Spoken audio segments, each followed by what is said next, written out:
कांग्रेस ने राजस्थान में लगातार दूसरी बार सरकार बनाने के लिए एक कड़ा फैसला लिया है। इस फैसले के अनुसार लगातार 2 या 2 से ज्यादा चुनाव हारने वाले नेताओं को टिकट नहीं दी जाएगी। इसके अलावा उन रिश्तेदारों को भी टिकट नहीं दी जाएगी 2 या 2 से ज्यादा चुनाव हार चुके हैं।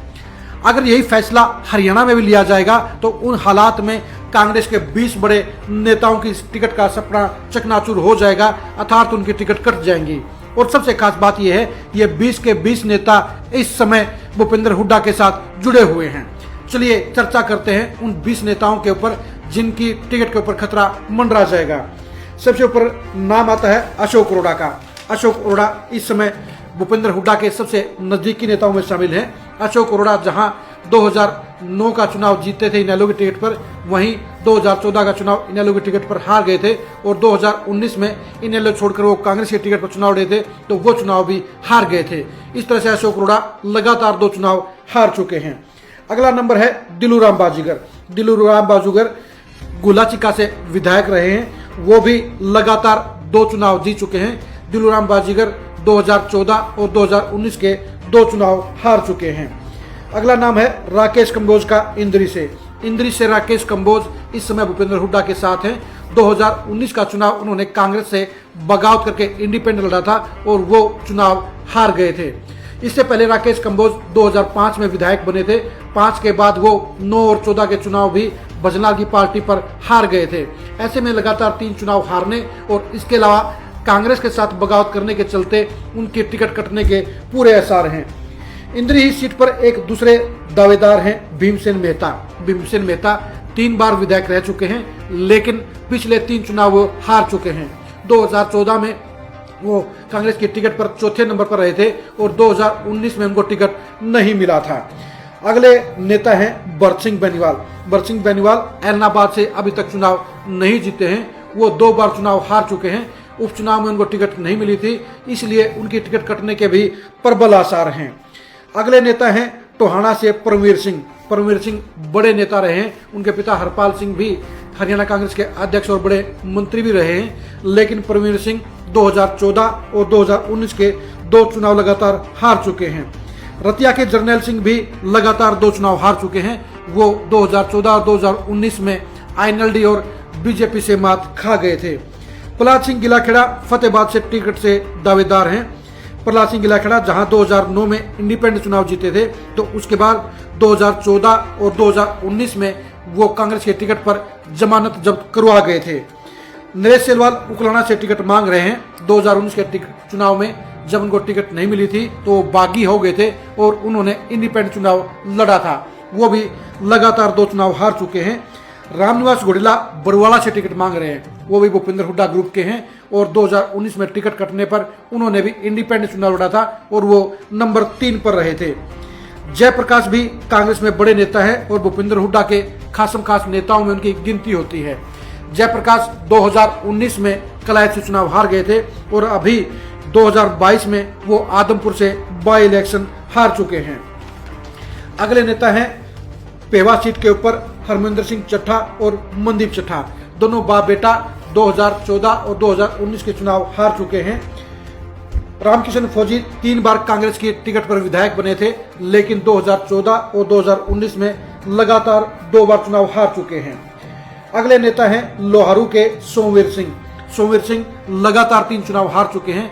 कभी भूपेंद्र हुड्डा के साथ जुड़ने वाले सोमवीर सिंह आखिरी चुनाव लड़ना चाहते हैं, लेकिन लगातार 3 चुनाव में मात खाने के चलते उनको टिकट मिलने के कोई आसार नहीं है।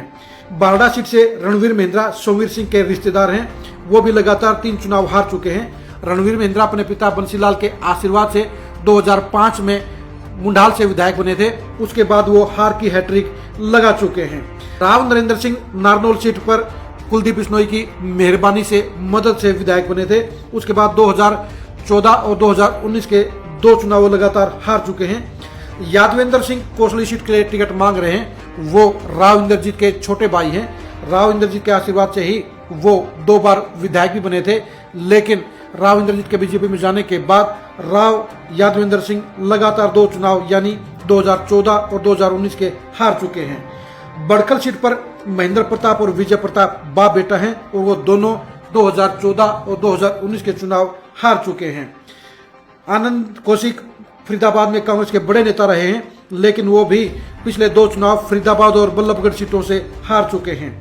हाथीन सीट पर जलेब खान ने 2009 में इंडिपेंडेंट विधायक बनकर भूपेंद्र हुड्डा को समर्थन दिया था और उसके बाद 2014 के चुनाव में जलेब खान को कांग्रेस की टिकट मिली थी, वो चुनाव हार गए थे। उसके बाद 2019 के चुनाव में उनके बेटे मोहम्मद इसराइल कांग्रेस की टिकट पर चुनाव हार गए थे। पिरथला से रघुवीर तेतिया भूपेंद्र हुड्डा के खासम खास नेताओं में शामिल हैं। वो 2009 में विधायक बने थे, लेकिन 14 और 2019 के लगातार 2 चुनाव वो हार चुके हैं। बावल से 2000 में विधायक बनने वाले ML रंगा उसके बाद विधायक बनने का सपना देख रहे हैं, लेकिन वो चुनावी पिच पर लगातार गोता खाते आए हैं और उनका दोबारा विधायक बनने का सपना साकार नहीं हुआ है। हासिल से टिकट मांग रहे सुभाष गोयल भी 2000 में INLD के विधायक बने थे। वो भी ML रंगा के सहयोगी हैं, साथी हैं। उनकी भी किस्मत 2000 के बाद लगातार पिछले 22 साल से रूठी हुई है और वो भी 2024 के लिए कांग्रेस की टिकट मांग रहे हैं। इस तरह से अगर कांग्रेस ने 2 या 2 बार से ज्यादा चुनाव हारने वाले नेताओं को टिकट काटने का फैसला लिया तो हरियाणा की सियासत में हड़कंप मच जाएगा और कांग्रेस के इन 21 नेताओं के टिकट कट जाएंगे। सबसे खास बात यह है कि इन 21 के 21 नेताओं के नाम भी हुड्डा खेमे के हैं, यानी अगर 21 नेताओं के टिकट कट गई तो भूपेंद्र हुड्डा के लिए समस्याएं खड़ी हो जाएंगी, क्योंकि उनके विकल्प के तौर पर उनके खेमे के मजबूत चेहरे, मजबूत दावेदार नहीं हैं। राजस्थान कांग्रेस में अगर ये फार्मूला लागू होता है और 2 या 2 से ज्यादा चुनाव हारने वाले विधायकों को, नेताओं को टिकट नहीं मिलता है तो हरियाणा में भूपेंद्र हुड्डा के आधे समर्थकों के टिकट कट जाएंगे, जो 2024 में दीपेंद्र हुड्डा को सीएम बनाने के उनके सपने को चकनाचूर कर सकता है। अब SR के गुट के नेता यही चाहते हैं कि अगर राजस्थान में यह फार्मूला लागू होता है तो 2024 के चुनाव में हरियाणा में भी वो सेम फार्मूला लागू कराया जाए, ताकि भूपेंद्र हुड्डा की कमर तोड़ी जा सके, उनके आधे दावेदारों को सूची से पहले से आउट किया जा सके। राजस्थान का ये फार्मूला हरियाणा कांग्रेस में हड़कंप मचाने का काम करेगा और यहाँ के सियासी समीकरणों को पूरी तरह से पलटने का काम भी करेगा। भूपेंद्र हुड्डा के पास में इस समय लगभग 50 के करीब वर्तमान और पूर्व विधायक हैं, लेकिन इनमें से 22 पूर्व विधायकों के बारे में हमने आपको बताया है कि वो ये चेहरे हैं जो लगातार 2 या 3 चुनाव हार चुके हैं और वो भूपेंद्र हुड्डा के साथ में खड़े हुए हैं। इन नेताओं को टिकट मिलना किसी भी तरह से मुमकिन नहीं होगा, क्योंकि अगर वो फार्मूला राजस्थान में लागू होता है तो हरियाणा में भी उसके लागू होने के प्रबल आसार हो जाएंगे। अगर ये फार्मूला लागू हो जाता है तो हरियाणा में भूपेंद्र हुड्डा के समीकरण बिगड़ जाएंगे, क्योंकि उनके 40% नेताओं के दावेदारों के टिकट कट जाएंगे, जिसके चलते भूपेंद्र हुड्डा के लिए बड़ी संख्या में विधायक बनाने का सपना टूट जाएगा और उनकी पूरी रणनीति का बंटाधार हो जाएगा। अब देखने की बात यही है कि राजस्थान का फार्मूला क्या लागू हो पाता है या नहीं लागू हो पाता है। 2 या 2 बार से ज्यादा चुनाव हारने वाले नेताओं के चुनाव लड़ने को लेकर राजस्थान के फैसले पर सबकी नजर रहेगी और अगर ये फैसला लागू होता है तो उसको हरियाणा में लागू कराने के लिए जहां SR की तिगड़ी पूरा जोर लगाएगी, वहीं भूपेंद्र हुड्डा इस फार्मूले को हरियाणा में लागू नहीं कराने के लिए भरसक प्रयास करेंगे। इस मामले को लेकर हरियाणा कांग्रेस में एक बड़ा घमासान मचेगा। इस घमासान को जानने के लिए आप लगातार खरी खरी न्यूज के साथ बने रहिएगे। आप टिकट कटने वाले और टिकट बचाने वाले पूर्व नेताओं, पूर्व विधायकों के बारे में जानने के लिए आप हमेशा खरी खरी न्यूज के साथ बने रहिए। आप हमारे फेसबुक पेज को लाइक कीजिए, आप हमारे यूट्यूब चैनल को सब्सक्राइब कीजिए।